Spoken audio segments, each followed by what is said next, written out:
Hello, রান্না কাব্যকথা কিচেনে বন্ধুরা, কেমন আছো তোমরা? দেখো, আজকে আমি একটা রান্নার রেসিপি নিয়ে এসেছি। এটা হচ্ছে ফার্মের মুরগি। অনেকে বলে ফার্মের মুরগির ঝোল খেতে ভালো লাগে না, কিন্তু দেখো এখানে আমি আজকে একটা লাল ঝোল বানাবো মুরগির।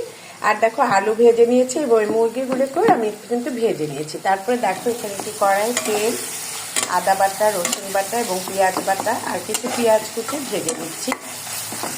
একটু লাল লাল ভাজা হয়ে গেলে পরে দেখো, এখানে যে মাংস এবং আলুগুলি রেখেছি এটাকে আমি এখানে দিয়ে দিব। মাংস, মুরগির মাংস, ফার্মের মাংস, এটা যত কষাবে দেখবে খুব সুন্দর একটা স্মেল বেরিয়েছে। আর দেখো, খেতেও কিন্তু মজা লাগবে, মনে হবে না যে তুমি ফার্মের মুরগি খাচ্ছ। এখন দেখো, 1 চামচ মরিচের গুঁড়ো দিয়ে দিলাম। এখন দেব 1 চামচ হলুদের গুঁড়ো। এবার দিব জিরের গুঁড়ো, যেটা না দিলেই নয়, সেটা হচ্ছে দারচিনির গুঁড়ো আমি ব্যবহার করে দিয়ে দিলাম।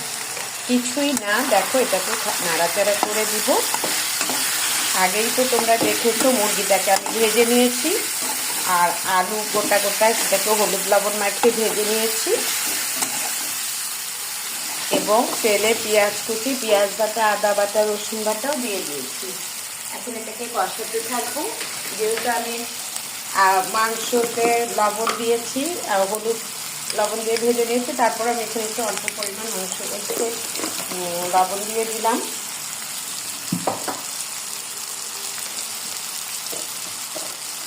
এটা দেখো, তেলের মধ্যে এটা হয়ে আসবে এবং খুব তাড়াতাড়ি এই রান্নাটা হয়ে যায়। কারণ আমরা তো এখন সে অল্প সময় কীভাবে সুস্বাদু রান্না করতে হয় সেই বিষয়টাকে একটু প্রাধান্যই দেই। দেখো, এখানে আমি একটু পানি দিই।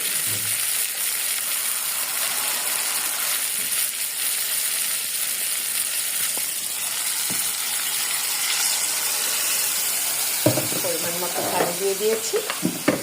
সেদ্ধ হয়ে আসলে এটাকে নামাবার আগে ভাজা জিরার গুঁড়ি দিয়ে নামিয়ে ফেলবে, বাছ হয়ে গেল।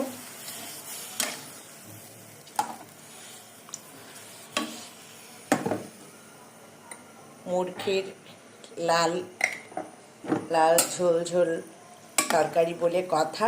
আমি এখানে আর একটু মরিচের গুঁড়ো দিলাম। সেদ্ধ হয়ে আসলে নামাবার আগে জিরা গুঁড়ি দিয়ে নামিয়ে ফেলবে। ভালো থেকো, সুস্থ থেকো, বাই।